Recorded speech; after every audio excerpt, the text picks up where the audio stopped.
ಆದ್ರೆ ಆ ದಕ್ಷ ಬ್ರಹ್ಮ ಎಲ್ಲರನ್ನ ಕೂಡ ಸಂಹರಿಸಿ ತಾನೇ ಅಧಿಪತಿ ಆಗ್ಬೇಕು ಅಂತ ಹೊರಡುವಂತ ಸಮಯದಲ್ಲಿ ಶಿವ ಆತನನ್ನ ಸಂಹರಿಸೋದಕ್ಕೆ ಮುಂದಾಗ್ತಾನೆ.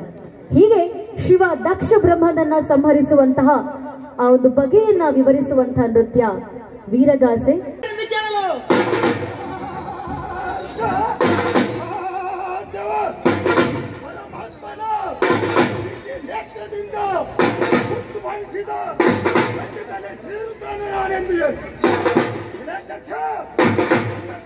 ಬರಬೇಕಾದಂತಹ ಹೊರಭಾಗವನ್ನು ನೀಡಲ್ಲ ಎಂದು ಕೇಳಲು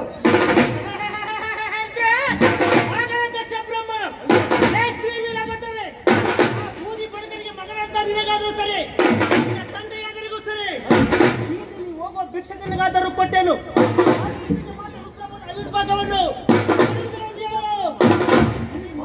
ಕೇಳಿದ ವೀರಭದ್ರನ ಹಾರ್ಪಟ್ಟಿದ್ದ